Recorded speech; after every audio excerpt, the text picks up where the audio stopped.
요게 그 옵타에서 파리가 처음으로 그러니까 가장 많은 패스에 이어서 만들어낸 그런 골이라고 합니다. 그 공간으로 덴벨레가 진입을 하고 레프트백 멘데스가 덴벨레에게 전진 패스를 하면 골 받아가지고 전진을 하고 그 다음에 덴벨레가 측면으로 올라오는 동료에게 내주면서 다시 공을 크로스로 받아서 골을 넣는 이런 패턴이에요.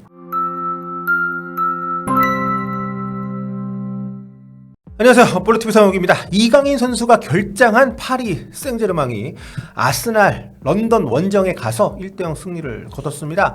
자, 이강인 선수가 빠진 것은 아쉽긴 하지만 사실 파리가 지금 유럽에서 가장 완성도가 높은 팀으로 불려왔던 지난 3월 또 4월 들어오면서 조금 평가가 좀 걱정스러운 목소리도 나오긴 합니다만 어쨌든 그런 그 완성 단계의 팀에서 이강인 선수가 좀 기회를 많이 못 얻고 좀 밀려 있었기 때문에 솔직히 지금 4강에 한 경기도 못 뛸 가능성에 대해서 많이들 좀 예상을 하고 좀 있었거든요. 하지만 진짜 좀 아예 뛰질 못하니까 너무 좀 아쉬움이 있고 이날 그 교체 카드를 3장을 썼거든요. 에니키 감독이. 그런데 이강인 선수는 기회를 얻지 못했습니다. 교체로 들어온 선수들은 하무스 그리고 마르콜라, 자이르 에메리 이렇게 3명이었어요. 이날 그 아스날도 교체 카드를 2장밖에 쓰지 않았고 파리도 3장밖에 쓰지 않았습니다. 그러니까 주전 선수들에 대한 신뢰, 어떤 조직적인 부분에 대한 어떤 그런 자신감 이런 것들을 볼 수 있는 두 팀이었는데 정말 아주 치열한 그런 경기였고요. 이강인 선수가 없었기 때문에 국내 팬들에게 아쉬움이 있긴 했지만 경기의 어떤 그 수준과 긴장감은 굉장히 높았던 그런 경기였습니다. 하지만 이날 그 직관하던 벵거 감독의 표정이 단적으로 이날 승부가 어땠는지 말해주죠. 네, 후반에 그 아스날이 좀 몰아치던 시기가 있긴 했습니다만 어쨌든 파리가 초반에 얻은 골을 잘 지켜내면서 승리를 가져갔습니다. 그리고 이날 양팀 골키퍼들의 선방도 돋보였었는데 특히 이 돈나룸마 선수가 그 에스턴 빌라전 때도 무너지던 팀을 구해내지 않았습니까? 이날도 아스날 상대로 상당히 좋은 선방쇼를 많이 보여줬습니다. 먼저 좀 타임라인 순으로 정리를 좀 해보면 전반 3분 만에 덴벨레의 골이 나왔죠. 흡입차의 어시스트였고요. 이 골은 제가 뒤에 또 설명을 드리겠습니다만 정말 엄청난 골이었습니다. 그리고 전반 30분께에 두 회가 달아날 수 있는 골을 넣을 수 있었는데 라이아 골키퍼의 슈퍼 세이브가 있었고요. 그리고 이제 전반전 끝날 쯤이었죠. 마르티넬레 슈팅을 또 이번에 돈나루마 선수가 슈퍼 세이브를 해내면서 무실점을 이어갈 수 있었던 파리였습니다. 후반은 파리가 조금 약간 내려앉아서 경기를 하는 그런 느낌이었죠. 그러다가 이게 그럴 수밖에 없었던 게 후반 시작하자마자 아스날 메리노한테 골을 먹었어요. 그런데 이게 이제 옵사이드 판정이 되면서 취소가 되긴 했습니다만 그 라이스의 간접 프리킥, 메리노의 헤더 동점골 요게 그 만들어지면서 파리가 좀 움츠러들 수밖에 없었고 어쨌든 전체적으로 에니키 감독이 상당히 효율적인 어떻게 보면 좀 그 결승으로 가는 법을 알고 있는 듯한 그런 경기 운영을 좀 했죠. 하지만 아스날의 공세는 무섭습니다. 후반 10분에 돈나루마 선수가 또 한 번 슈퍼 세이브를 해야 됐고요. 이때 그 토로사르 선수의 왼발 슈팅이 있었고 그 뒤에도 한 31분 굉장히 좀 전체적으로 고비고비 때마다 골키퍼의 중요성을 돈나루마 골키퍼가 지난 8강전도 그렇고 이번 4강전도 그렇고 확실하게 챔피언스리그에서 보여주는 게 아닌가. 그리고 83분에 바르콜라 선수의 슈팅이 있었는데 이게 골대를 살짝 빗나가면서 파리가 원정에서 무려 2골차 승리를 거둘 수 있는 기회를 놓쳤고요. 그리고 추가 시간에 아스날이 이날 그 마르티넬리한테 기회가 좀 왔거든요, 제법.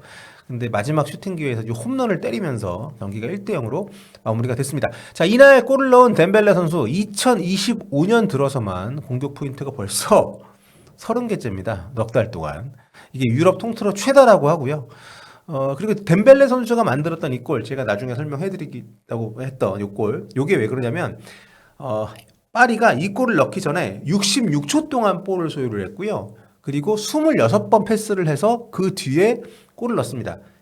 그러니까 미드필더 루이스, 그리고 골키퍼 돈나룸마, 요 두 선수를 제외한 9명이 모두 관여한 그런 어떤 팀골이었고요. 그리고 이게 그 그림으로 봐도 진짜 멋있지 않습니까? 예. 요게 그 옵타에서 챔피언스 리그 이거 기록을 그 꼼꼼하게 챙긴 뒤로 파리가 처음으로 그러니까 가장 많은 패스에 이어서 만들어낸 그런 골이라고 합니다. 그러니까 87번 네베스에게서 시작이 돼서 뭐 두에 하키미, 비티냐, 덴벨레 이렇게 오른쪽에서 계속 돌리다가 마지막에 왼쪽 가서 그 누누 멘데스. 이 누누 멘데스가 올 시즌에 그 중요한 경기에서 전진 패스가 좋은데 멘데스가 다시 그 덴벨레에게 연결을 해주고 덴벨레가 전진을 해서 흡입차 거쳐가지고 덴벨레가 마무리를 하는 이런 꼴이 나는데요. 이게 그 이번 시즌 챔피언스리그 16강 1차전 그 리버풀 그 안필드 원정 이때 파리가 이제 이른 시간에 결승골을 넣었었는데 그렇다고 상당히 흡사한 그런 패턴의 골이었습니다. 당시에 파리가 그 프리미어리그 최강팀을 상대로 그것도 원정팀 무덤이라는 안필드까지 가서 우세한 경기를 했는데 이때도 이 초반에 나온 이 골을 잘 지켜서 승리를 했었죠. 당시하고 좀 비슷한 제 패턴이라고 말씀드렸던 게 일단 측면에서 공을 좀 갖고 수비 라인을 좀 벌려줍니다. 그리고 미드필더들이 수비를 달고 빠져주면서 공간을 만들고 그 공간으로 덴벨레가 진입을 하고 레프트백 멘데스가 덴벨레에게 전진 패스를 하면 골 받아가지고 전진을 하고 그 다음에 덴벨레가 측면으로 올라오는 동료에게 내주면서 다시 공을 크로스로 받아서 골을 넣는 이런 패턴이에요. 마지막에 크로스의 좌우가 조금 그 리버풀전하고 이번 아스날전은 다르긴 합니다만 패턴은 좀 흡사합니다. 그리고 이게 올 시즌 파리가 강력한 이유가 아닌가. 약속된 플레이 그리고 멈춰 서 있지 않는 선수들 계속해서 선수들이 오프더볼 상황에서도 공간을 찾아 들어가면서 수비수들을 서서 편하게 상황을 이렇게 지켜볼 수 있게끔 만들지 않는다는 거죠. 엔리케 감독이 꽤 오랜 시간에 걸쳐서 팀을 만들어 온 결과 이렇게 좀 더 이렇게 팀골을 만들어낼 수 있는 조직적으로 상당히 수준 높은 팀으로 자리를 잡았다. 그래서 아쉬운 거는 이강인 선수도 기회가 많이 있었어요. 그리고 잘 해왔고 하지만 좀 더 개인 능력이 뭐 출중하다고 평가받는 선수들에게 어떻게 보면 좀 기회가 간 면이 있고 또 그 사이에 이제 포지션상으로 좀 불이익을 많이 봤다고 좀 봅니다.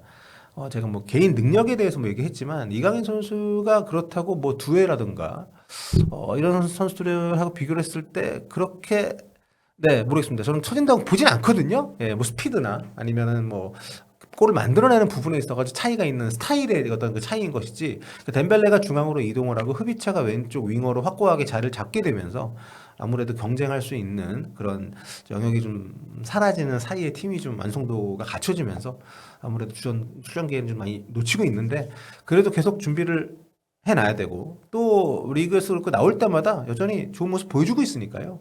4강 2차전이든 결승전이든 또 팀이 어떤 상황이 발생을 할지 모르니까 계속 그래도 응원을 하면서 기다리면 좋을 것 같고 아무튼 그 파리가 그 최근에 그 니스하고 경기에서 홈에서 3대1로 졌었죠. 네, 그러면서 이제 무패 우승에 실패를 또 하게 되는 그런 결과를 만났는데 근데 그때도 니스한테 지긴 했지만 슈팅 숫자가 32대 7이었고요. 유효 슈팅이 13대 3이었습니다.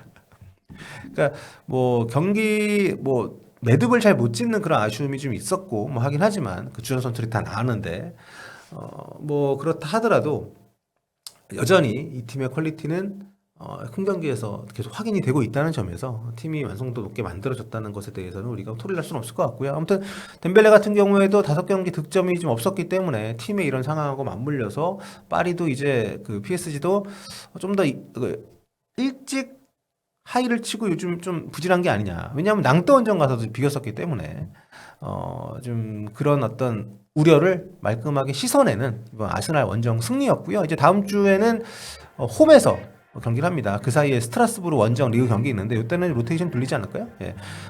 한국 시간으로 5월 8일 어버이날 새벽에 파리 홈에서 이제 경기를 하기 때문에 아무래도 네 아스날 입장에서 굉장히 부담이 되는 경기이긴 하지만 그래도 한 골 차라는 거는 아스날에 기회가 없다고 볼 수는 없고 아스날도 뭐 상당히 또 좋은 흐름을 갖고 있기 때문에 2차전 굉장히 기대가 되는 그런 경기가 아닌가 생각이 됩니다.